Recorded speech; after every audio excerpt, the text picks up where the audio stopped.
ਅਕਾਲੀ ਦਲ ਵੱਲੋਂ ਜਿਹੜੇ ਤਲਵੰਡੀ ਸਾਬੋ ਤੋਂ ਅਕਾਲੀ ਦਲ ਦੇ ਕੈਂਡੀਡੇਟ ਸੀਗੇ ਉਹਨਾਂ ਉਹ ਡੇਰੇ ਦੇ ਵਿੱਚ ਖੜੇ ਸੀਗੇ। ਯਾਨੀ ਗੁਰਮੁਖ ਸਿੰਘ ਉਹ ਬੋਲੇ ਸੀ ਖੁੱਲ੍ਹ ਕੇ, ਡੇਰੇ ਦੀਆਂ ਡੀਲਾਂ ਤੇ ਬੋਲੇ ਸੀ, ਅਕਾਲੀ ਦਲ ਦੇ ਖਿਲਾਫ ਬੋਲੇ ਸੀ। ਅਕਾਲੀ ਦਲ ਦੇ ਲੀਡਰਾਂ ਨੂੰ ਤਾਂ ਸਜ਼ਾ ਲੱਗੀ ਸੀ, ਅਕਾਲ ਤਖਤ ਸਾਹਿਬ ਤਾਂ ਆਪਾਂ ਨੂੰ ਸਭ ਨੂੰ ਪਤਾ, ਤਲਬ ਕੀਤੇ ਗਏ ਸੀ। ਰਾਜਾ ਵੜਿੰਗ ਕਾਂਗਰਸ ਦੇ ਲੀਡਰ ਗਏ ਸੀ ਕਿ ਨਹੀਂ, ਸਾਰਿਆਂ ਨੂੰ ਤਲਬ ਕੀਤਾ ਗਿਆ ਸੀ, ਤੁਹਾਡੇ ਯਾਦ ਹੋ। ਇੱਕ ਪਾਸੇ ਤੁਸੀਂ ਇਹ ਕਿਆਸ ਲਾਏ ਜਾ ਰਹੇ ਨੇ ਕਿ ਬੀਜੇਪੀ ਡੇਰਾ ਸਿਰਸਾ ਮੁਖੀ ਦੀ ਮਦਦ ਕਰ ਸਕਦੀ ਹੈ। ਅੱਜ ਸੀਨੀਅਰ ਵਕੀਲ ਨਵਕਿਰਨ ਸਿੰਘ ਹੋਰਾਂ ਨਾਲ ਵੀ ਮੇਰੀ ਗੱਲ ਹੋਈ, ਕਹਿੰਦੇ ਜੇ ਵਿਕਟਮ ਨਾ ਬੋਲਦੇ ਹੁੰਦੇ ਤਾਂ ਹੁਣ ਤੱਕ ਨੂੰ ਤਾਂ ਬਾਹਰ ਕੱਢਿਆ ਹੁੰਦਾ। ਪਰ ਦੂਜੇ ਪਾਸੇ ਕੈਂਸਲੇਸ਼ਨ ਰਿਪੋਰਟ ਨੂੰ ਲੈ ਕੇ ਬੀਜੇਪੀ ਅਕਾਲੀਆਂ ਤੇ ਵਾਰ ਕਰ ਰਹੀ ਹੈ ਵੀ ਡੇਰਾ ਸਿਰਸਾ ਮੁਖੀ ਨੂੰ ਉਹ ਵਿਚਾਰੇ ਸੀ। ਕੀ ਲੱਗਦਾ ਫਿਰ? ਉਹ ਤਾਂ ਫਿਰ ਉਦੋਂ ਤਾਂ ਸਾਰੇ ਉਹ ਤਾਂ ਇਕੱਠੇ ਹੀ ਸੀਗੇ।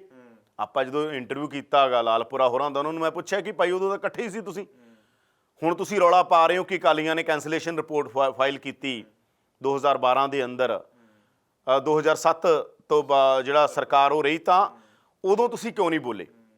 ਉਦੋਂ ਬਾਅਦ ਤਾਂ ਦੁਬਾਰਾ ਸਰਕਾਰ ਆਈ, 30 ਜਨਵਰੀ 2012 ਦੀ ਇਲੈਕਸ਼ਨ ਸੀ ਤੇ 25 ਜਨਵਰੀ 12 ਤੋਂ 17 ਤੱਕ ਉਹੀ ਗੱਲ ਆ। ਤਾਂ ਉਹ ਇਹ ਗੱਲ ਜਿਹੜੀ ਹੈਗੀ 2000 ਉਦੋਂ ਤੁਸੀਂ ਰੌਲਾ ਕਿਉਂ ਨਹੀਂ ਪਾਇਆ? ਤਾਂ ਰਾਜਨੀਤੀ 'ਚ ਕਿਹਾ ਜਾਂਦਾ ਇੱਕ ਸ਼ਬਦ ਆ ਰਾਜਨੀਤੀ ਦੇ ਅੰਦਰ ਕਿ ਪੋਲੀਟੀਕਲ ਕੰਫਰਟਨੈਸ ਕੀ ਹੈ ਤੁਹਾਡੀ, ਪੋਲੀਟੀਕਲ ਕਨਵੀਨੀਅੰਸ ਕੀ ਹੈ, ਤੁਹਾਨੂੰ ਕਨਵੀਨੀਅੰਸ ਕੀ ਹੈ, ਤੁਹਾਨੂੰ ਕਿਵੇਂ ਠੀਕ ਲੱਗਦੀ ਹੈ ਰਾਜਨੀਤੀ। ਬਸ ਜਿਹੜੇ ਮੌਕਿਆਂ ਦੇ ਮੁਤਾਬਕ ਤੁਹਾਨੂੰ ਚੀਜ਼ਾਂ ਠੀਕ ਲੱਗ ਰਹੀਆਂ ਤੁਸੀਂ ਉਦੋਂ ਕਰ ਰਹੇ ਸੀ, ਉਦੋਂ ਸਭ ਤੋਂ ਵੱਡੇ ਡੇਰੇ ਦੇ। ਹੁਣ ਪੰਜਾਬ 'ਚ ਤੁਸੀਂ ਇਹ ਸਾਰੀਆਂ ਗੱਲਾਂ ਕਹਿ ਰਹੇ ਹੋ, ਹੁਣ ਵੀ ਤੁਸੀਂ ਇਸ ਹੱਦ ਤੱਕ ਹੀ ਕਹਿ ਰਹੇ ਹੋ ਸਿਰਫ ਕਿਉਂਕਿ ਡੇਰਾ ਕਦੇ ਜਦੋਂ ਵੋਟਾਂ ਤੁਸੀਂ ਪ੍ਰਕਾਸ਼ ਸਿੰਘ ਬਾਦਲ ਦਾ ਬਿਆਨ ਵੀ ਦੇਖੋਗੇ ਪਿੱਛੇ ਜਦੋਂ ਪਿਛਲੀ ਚੋਣ ਸੀਗੀ, ਪ੍ਰਕਾਸ਼ ਸਿੰਘ ਬਾਦਲ ਨੂੰ ਪੁੱਛਿਆ ਗਿਆ ਜੀ ਡੇਰਾ ਤੋਂ ਸਮਰਥਨ ਲਿਆ ਅਕਾਲੀ ਦਲ ਨੇ, ਉਹਨਾਂ ਨੇ ਕਿਹਾ ਨਹੀਂ ਅਸੀਂ ਤਾਂ ਸਮਰਥਨ ਲਿਆ ਨਹੀਂ, ਜਿਹੜਾ ਸਾਨੂੰ ਸਮਰਥਨ ਦੇ ਰਿਹਾ ਉਹਦਾ ਵੈਲਕਮ ਆ। ਤਾਂ ਬੜੀ ਡਿਪਲੋਮੈਟਿਕ ਪੋਲਿਟਿਕਸ ਹੁੰਦੀ ਹੈ, ਕੈਪਟਨ ਵੀ ਇਹੀ ਕਹਿੰਦੇ ਰਹੇ ਨੇ, ਕਿਉਂਕਿ ਬਾਦਲ ਵੀ ਇਹੀ ਕਹਿੰਦੇ ਰਹੇ ਨੇ। 2007 ਦੀ ਗੱਲ ਕਰੀਏ ਤਾਂ ਜੋਗਿੰਦਰ ਵੇਦਾਂਤੀ ਇਹ ਬਿਆਨ ਦਿੰਦੇ ਨੇ ਕਿ ਡੇਰੇ ਦੇ ਨਾਲ ਸਾਡਾ ਕੋਈ ਸਬੰਧ ਨਹੀਂ, ਸਿੱਖ ਆ ਜੋ ਕੋਈ ਸਬੰਧ ਨਾ ਰੱਖੇ। ਪਰ ਬਾਅਦ ਦੇ ਵਿੱਚ ਅਸੀਂ ਦੇਖਿਆ ਹੁਣ ਵੀ ਡੇਰਾ ਪ੍ਰੇਮੀ ਕਹਿ ਰਹੇ ਨੇ ਕਿ 2017 'ਚ ਅਸੀਂ ਸਮਰਥਨ ਦਿੱਤਾ ਅਕਾਲੀ ਦਲ ਨੂੰ, ਇਸ ਕਰਕੇ ਕੈਪਟਨ ਸਰਕਾਰ ਸਾਨੂੰ ਤੰਗ ਕਰ ਰਹੀ ਹੈ। SIT ਹਾਂ ਬਿਲਕੁਲ, ਡੇਰੇ ਵਾਲੇ ਰੌਲਾ ਪਾਉਂਦੇ ਰਹੇ ਨੇ ਕਿ ਸਾਨੂੰ ਤਾਂ ਸਮਰਥਨ ਦਿੱਤਾ ਸੀ। ਤਾਂ ਹੁਣ ਇਹੀ ਹੈਗਾ ਕਿ ਕਾਂਗਰਸ ਵੀ ਕੋਸ਼ਿਸ਼ ਕਰੇਗੀ ਇਹ ਕਿ ਆਪਾਂ ਇਹਨਾਂ ਨੂੰ ਟਾਈਟ ਕਰਕੇ ਬਾਅਦ 'ਚੋਂ ਵੋਟਾਂ ਹੀ ਲੈ ਲਓ ਜੇ ਵੋਟਾਂ ਦਿੰਦੇ ਨੇ, ਜਾਂ ਕੁਝ ਹਲਕਿਆਂ ਸਪੋਰਟ ਕਰਾ ਲਓ। ਇਸ ਕਰਕੇ ਸਾਰੀਆਂ ਚੀਜ਼ਾਂ ਇਸ ਤਰੀਕੇ ਦੇ ਨਾਲ ਕੀਤੀਆਂ ਜਾਣਗੀਆਂ। ਔਰ ਜਿਵੇਂ ਮੈਂ ਕਿਹਾ ਕਿ ਪੰਜਾਬ ਦੀ ਲਗਭਗ ਜਿਹੜੀ ਪੋਲੀਟੀਕਲ ਪਾਰਟੀ ਐਕਟਿਵ ਰਹੀ ਹੈ, ਉਹ ਹਰ ਜਿਵੇਂ ਆਮ ਆਦਮੀ ਪਾਰਟੀ ਦੇ MLA ਜਿਹੜੇ ਆਮ ਆਦਮੀ ਪਾਰਟੀ ਵੱਲੋਂ ਖੜੇ ਹੋਏ ਸੀ ਉਹ ਡੇਰੇ 'ਤੇ ਗਏ ਨੇ, ਡੇਰਿਆਂ ਦੇ ਉੱਤੇ, ਇਹਦੇ 'ਤੇ ਨਹੀਂ ਡੇਰਾ ਸੱਚਖੰਡ ਵੱਲਾਂ ਵੀ ਗਏ ਨੇ, ਡੇਰਿਆਂ ਦੇ ਉੱਤੇ ਜਾਂਦੇ ਰਹੇ ਨੇ। ਆਮ ਆਦਮੀ ਪਾਰਟੀ ਵੱਖਰੀ ਗੱਲ ਆ, ਕੋਈ ਵੱਡਾ ਲੀਡਰ ਨਹੀਂ ਗਿਆ, ਉਹਨਾਂ ਦੇ ਛੋਟੇ ਲੀਡਰ ਗਏ ਨੇ। ਅਕਾਲੀ ਦਲ ਦੇ ਲੀਡਰਾਂ ਨੂੰ ਤਾਂ ਸਜ਼ਾ ਲੱਗੀ ਸੀ, ਅਕਾਲ ਤਖਤ ਸਾਹਿਬ ਤਾਂ ਆਪਾਂ ਨੂੰ ਸਭ ਨੂੰ ਪਤਾ, ਤਲਬ ਕੀਤੇ ਗਏ ਸੀ। ਰਾਜਾ ਵੜਿੰਗ ਕਾਂਗਰਸ ਦੇ ਲੀਡਰ ਗਏ ਸੀ ਕਿ ਨਹੀਂ, ਸਾਰਿਆਂ ਨੂੰ ਤਲਬ ਕੀਤਾ ਗਿਆ ਸੀ, ਤੁਹਾਡੇ ਯਾਦ ਹੋ। ਤਲਵੰਡੀ ਸਾਬੋ ਦੇ ਅੰਦਰ ਇੱਕ ਪ੍ਰੋਗਰਾਮ ਦਾ ਵੀਡੀਓ ਲੀਕ ਹੋ ਗਿਆ ਸੀਗਾ ਅਕਾਲੀ ਦਲ ਵੱਲੋਂ, ਜਿਹੜੇ ਤਲਵੰਡੀ ਸਾਬੋ ਤੋਂ ਅਕਾਲੀ ਦਲ ਦੇ ਕੈਂਡੀਡੇਟ ਸੀਗੇ ਉਹ ਡੇਰੇ ਦੇ ਵਿੱਚ ਖੜੇ ਸੀਗੇ, ਬੋਲ ਰਹੇ ਸੀ। ਉਹ ਵੀਡੀਓ ਬਹੁਤ ਵੱਡੇ ਪੱਧਰ 'ਤੇ ਵਾਇਰਲ ਹੋਇਆ ਸੀ। ਡੇਰੇ ਦੇ ਖਿਲਾਫ ਉਦੋਂ ਜਿਹੜੇ ਸਾਬਕਾ ਜਥੇਦਾਰ ਨੇ ਤਖ਼ਤ ਸ੍ਰੀ ਦਮਦਮਾ ਸਾਹਿਬ ਦੇ ਯਾਨੀ ਗੁਰਮੁਖ ਸਿੰਘ ਉਹ ਬੋਲੇ ਸੀ ਖੁੱਲ੍ਹ ਕੇ, ਡੇਰੇ ਦੀਆਂ ਡੀਲਾਂ ਤੇ ਬੋਲੇ ਸੀ, ਅਕਾਲੀ ਦਲ ਦੇ ਖਿਲਾਫ ਬੋਲੇ ਸੀ। ਤਾਂ ਇਸ ਕਰਕੇ ਡੇਰਾ ਕਿੰਨਾ ਪ੍ਰਭਾਵ ਰੱਖਦਾ ਇਹ ਤਾਂ ਕਿਸੇ ਦੀ ਮਿਨਿਊਟਲੀ ਸਟੱਡੀ ਤਾਂ ਨਹੀਂ ਹੈ ਕਿ ਡੇਰੇ ਦੀ ਆਹ ਸਟੱਡੀ ਆ ਡੇਰਾ ਐਂ ਕਰਦਾ, ਪਰ ਡੇਰੇ ਦੇ ਬਾਰੇ ਸਭ ਨੂੰ ਪਤਾ ਕਿ ਡੇਰੇ ਦੀਆਂ ਖੇਡਾਂ ਕੀ ਨੇ ਅਤੇ ਡੇਰਾ ਕਿਸ ਤਰੀਕੇ ਨਾਲ ਖੇਡਦਾ। ਪਰ ਇਹ ਬਾਬੇ ਨੂੰ ਵੀ ਸਿੱਖਣ ਦੀ ਲੋੜ ਆ, ਕਿਸੇ ਪੋਲੀਟੀਕਲ ਪਾਰਟੀ ਨੇ ਫਿਰ ਬਖਸ਼ਿਆ ਨਹੀਂ ਗਾ, ਉਦੋਂ ਸਾਰਿਆਂ ਦੇ ਬਿਆਨ ਆਏ। ਇਸ ਕਰਕੇ ਇਹ ਪੋਲੀਟਿਕਸ ਤੋਂ ਡੇਰਿਆਂ ਨੂੰ, ਧਰਮ ਨੂੰ ਅਲੱਗ ਰਹਿਣਾ ਚਾਹੀਦਾ। ਰਾਜਨੀਤੀ ਦੇ ਅੰਦਰ ਇਸ ਤਰ੍ਹਾਂ ਦੀ ਇੰਟਰਵੈਂਸ਼ਨ ਆ ਜਿਹੜੀ ਉਹ ਖਤਰਨਾਕ ਹੁੰਦੀ ਹੈਗੀ। ਲੋਕਤੰਤਰ ਦੇ ਅੰਦਰ ਲੋਕਾਂ ਦੀ ਇੱਕ ਰਾਏ ਆ, ਲੋਕ ਆਪਣੀ ਰਾਏ ਨਾਲ ਕਿਵੇਂ ਵੋਟ ਪਾਉਂਦੇ ਨੇ ਉਹਨਾਂ ਨੂੰ ਵੋਟ ਪਾਉਣੀ ਚਾਹੀਦੀ ਹੈਗੀ, ਨਾ ਕਿ ਇਹ ਕਿ ਕੋਈ ਬੰਦਾ ਇਸ ਤਰੀਕੇ ਨਾਲ ਪ੍ਰਭਾਵਿਤ ਕਰਕੇ ਪੂਰੇ ਦੇ ਪੂਰੇ ਸਿਸਟਮ ਨੂੰ। ਪਰ ਆਪਾਂ ਨੂੰ ਪਤਾ ਬੀਜੇਪੀ ਤਾਂ ਕਰਦੀ ਹੋਈ ਧਰਮ ਦੀ ਰਾਜਨੀਤੀ ਹੈ। ਉਹਨਾਂ ਨੇ ਤਾਂ ਹੁਣ ਤੱਕ ਗੋਡਸੇ ਨੂੰ ਮਾਰਨ ਤੋਂ ਲੈ ਕੇ ਜਦੋਂ ਮਾਰਿਆ ਗਿਆ ਨੱਥੂਰਾਮ ਗੋਡਸੇ ਦੇ ਵੱਲੋਂ ਗਾਂਧੀ ਨੂੰ, ਉਹ ਤੋਂ ਬਾਅਦ ਵੀ ਉਹਨਾਂ ਨੇ ਕਦੇ ਗੋਡਸੇ ਦੀ ਆਲੋਚਨਾ ਨਹੀਂ ਕੀਤੀ ਕਿ ਗੋਡਸੇ ਗਲਤ ਨੇ। ਹਾਲਾਂਕਿ ਗੋਡਸੇ ਹਿੰਦੂ ਮਹਾਸਭਾ ਨਾਲ ਜੁੜੇ ਹੋਏ ਸੀ, RSS ਨਾਲ ਡਾਇਰੈਕਟ ਲਿੰਕ ਨਹੀਂ ਸੀ ਕੋਈ, ਪਰ RSS ਨੇ ਕਦੇ ਨਹੀਂ ਕਿਹਾ ਕਿ ਗੋਡਸੇ ਦਾ ਐਕਸ਼ਨ ਇਹ ਗਲਤ ਸੀਗਾ। ਅੰਦਰ ਗੱਲ ਚੱਲੀ ਹੋਈ, ਪਬਲਿਕ 'ਚ ਕਦੇ ਨਹੀਂ ਕਿਹਾ ਹੈਗਾ। ਇਸ ਕਰਕੇ ਉਦੋਂ ਬਾਅਦ ਹੁਣ ਤਾਂ ਗੋਡਸੇ ਦੇ ਮੰਦਰ ਬਣਨ ਲੱਗੇ ਉਹਨਾਂ ਵੱਲੋਂ।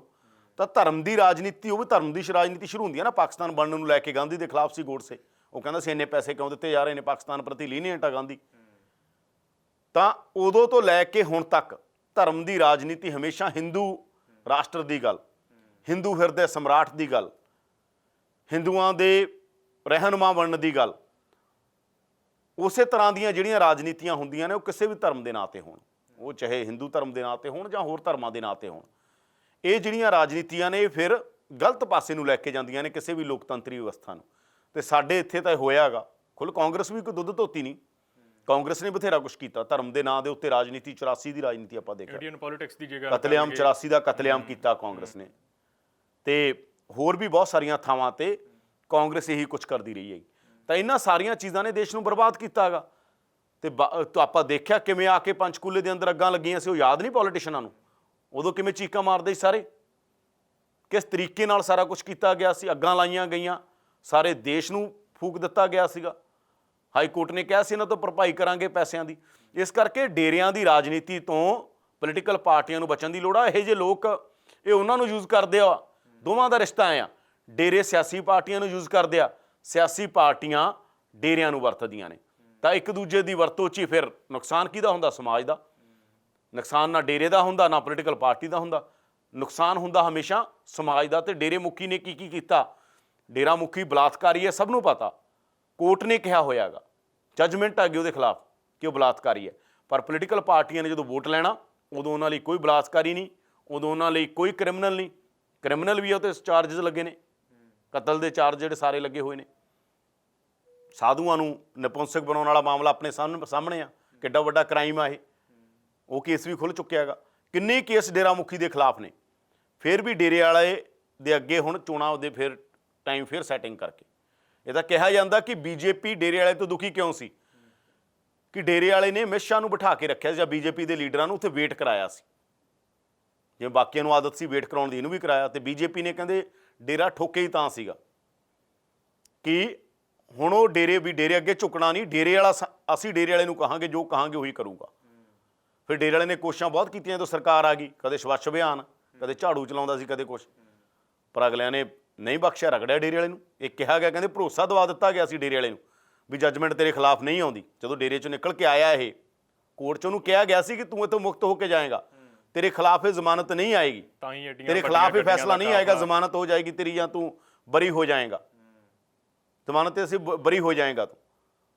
ਪਰ ਡੇਰੇ ਵਾਲਾ ਰਗੜਿਆ ਫਿਰ। ਇਸ ਕਰਕੇ ਇਹ ਸਾਰੀਆਂ ਚੀਜ਼ਾਂ ਸਿਆਸੀ ਤੌਰ ਦੇ ਉੱਤੇ ਸਿਆਸੀ ਪਾਰਟੀਆਂ ਸ਼ੁਰੂ ਤੋਂ ਤੁਸੀਂ ਦੇਖ ਲਓ ਇਸ ਦੇਸ਼ ਦੀ ਪੋਲੀਟਿਕਸ ਨੂੰ, ਰੀਜਨਲ ਪਾਰਟੀਆਂ ਨੂੰ ਦੇਖ ਲਓ, ਚਾਹੇ ਖੇਤਰੀ ਪਾਰਟੀਆਂ ਵੀ ਧਰਮ ਨੂੰ ਵਰਤਦੀਆਂ ਰਹੀਆਂ ਨੇ, ਨੈਸ਼ਨਲ ਪਾਰਟੀਆਂ ਵੀ ਧਰਮ ਨੂੰ ਵਰਤਦੀਆਂ ਰਹੀਆਂ ਨੇ। ਅੱਗ ਨਾਲ ਖੇਡਣ ਵਾਲੀ ਗੱਲ, ਅੱਗ ਨਾਲ ਖੇਡਦੀਆਂ। ਇੰਦਰਾ ਗਾਂਧੀ ਨੂੰ ਵੀ ਆਦਤ ਸੀ ਅੱਗ ਨਾਲ ਖੇਡਣ ਦੀ। ਫਿਰ ਉਹ ਜਦੋਂ ਅੱਗ ਨਾਲ ਖੇਡਣ ਦੀ ਤੁਹਾਨੂੰ ਆਦਤ ਹੁੰਦੀ ਹੈ, ਕਈ ਵਾਰ ਤੁਸੀਂ ਉਸੇ ਅੱਗ 'ਚ ਜਲ ਜਾਂਦੇ ਹੋ, ਉਸੇ 'ਚ ਹੀ ਸੜ ਜਾਂਦੇ ਹੋ। ਇਸ ਕਰਕੇ ਧਿਆਨ ਰੱਖਣਾ ਚਾਹੀਦਾ। ਇਹ ਮੈਟਾਫਰ ਤੌਰ ਤੇ ਕਹਿ ਰਹੇ ਹਾਂ ਅਸੀਂ ਕਿ ਇਹੀ ਜੀ ਸਿਆਸਤ ਨਾ ਕਰੋ, ਸਿਆਸਤ ਨੂੰ ਗੰਧਲਾ ਨਾ ਕਰੋ ਕਿ ਵੋਟਾਂ ਲੈਣ ਲਈ ਪਰੋਲਾਂ ਦਿਓ, ਵੋਟਾਂ ਲੈਣ ਦੇ ਲਈ ਬਰੀ ਕਰਾ ਦਿਓ, ਵੋਟਾਂ ਲੈਣ ਦੇ ਲਈ ਡੇਰੇ ਵਾਲਿਆਂ ਨਾਲ ਯਾਰੀਆਂ ਪਾ ਲਓ। ਇਹ ਚੀਜ਼ਾਂ ਨਹੀਂ ਹੋਣੀਆਂ ਚਾਹੀਦੀਆਂ। ਯਾਦਵਿੰਦਰ ਜੀ, ਹੁਣ ਕੀ ਲੱਗਦਾ ਵੀ 2022 ਨਜ਼ਦੀਕ ਆ, ਹੁਣ ਗੱਲ ਕਿੱਧਰ ਨੂੰ ਜਾਊਗੀ? ਦੇਖੋ, ਗੱਲ ਕਿੱਧਰ ਨੂੰ ਜਾਊਗੀ, ਗੱਲ ਤਾਂ ਇਹੀ ਹੈ ਕਿ ਬੀਜੇਪੀ ਨੇ ਫੰਦਾ ਪਾਇਆ ਹੋਇਆ ਡੇਰੇ ਵਾਲੇ ਦੇ ਗਲ 'ਚ, ਸਿਆਸੀ ਫੰਦਾ ਕਹੀਏ। ਤੇ ਉਹ ਹੁਣ ਜਿੱਧਰ ਨੂੰ ਨਚਾਉਣਗੇ ਡੇਰੇ ਵਾਲੇ ਨੂੰ, ਉੱਧਰ ਨੱਚੇਗਾ ਡੇਰੇ ਵਾਲਾ। ਡੇਰੇ ਵਾਲੇ ਨੂੰ ਨਚਾਉਣਾ ਉਹਨਾਂ ਦਾ ਕੰਮ ਆ। ਸਿਆਸੀ ਪਾਰਟੀਆਂ ਹੀ ਨਚਾਉਂਦੀਆਂ ਨੇ। ਇੱਕ ਫੰਦਾ ਕਾਂਗਰਸ ਪਾਉਣ ਨੂੰ ਫਿਰਦੀ ਹੈ ਕਿ ਆਪਾਂ ਵੀ ਨਚਾਈਏ ਡੇਰੇ ਵਾਲੇ ਨੂੰ, SIT ਵਾਲਾ। ਹੁਣ ਇਸ ਕਰਕੇ ਡੇਰੇ ਵਾਲਾ ਬਹੁਤ ਸਾਰਾ ਕੁਝ ਮੈਨੇਜ ਕਰ ਰਿਹਾ, ਪਰ ਜ਼ਿਆਦਾਤਰ ਕੋਸ਼ਿਸ਼ ਇਹ ਹੋ ਰਹੀ ਹੈ ਬੀਜੇਪੀ ਦੇ ਵੱਲੋਂ ਤੇ ਬੀਜੇਪੀ ਦੇ, ਪਰ ਉਹ ਕਈ ਵਾਰ ਸੀਟ ਟੂ ਸੀਟ ਵੀ ਕਰਦੇ ਆ ਸਮਰਥਨ, ਬਹੁਤ ਸਾਰਾ ਕੁਛ ਆ।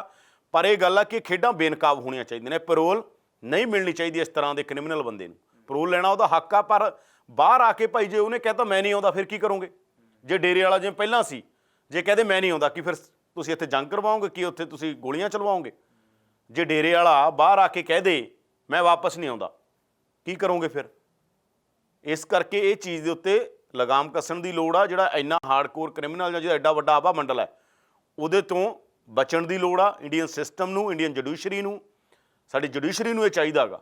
ਸਿਆਸੀ ਜਮਾਤਾਂ ਜੋ ਕਰਦੀ ਆ ਸਭ ਨੂੰ ਪਤਾ, ਇਹ ਜੁਡੀਸ਼ਰੀ ਦਾ ਕੰਮ ਆ ਕਿ ਇਸ ਤਰ੍ਹਾਂ ਦੀ ਪੈਰੋਲ ਜੇ ਹੋਏਗੀ, ਫਿਰ ਕੱਲ੍ਹ ਨੂੰ ਜੇ ਵਾਪਸ ਨਹੀਂ ਆਏਗਾ ਤਾਂ ਜ਼ਿੰਮੇਵਾਰ ਕੌਣ ਹੋਏਗਾ? ਇਸ ਕਰਕੇ ਚੀਜ਼ਾਂ ਨੂੰ ਧਿਆਨ ਨਾਲ ਬਚਣ ਦੀ ਲੋੜ ਆ।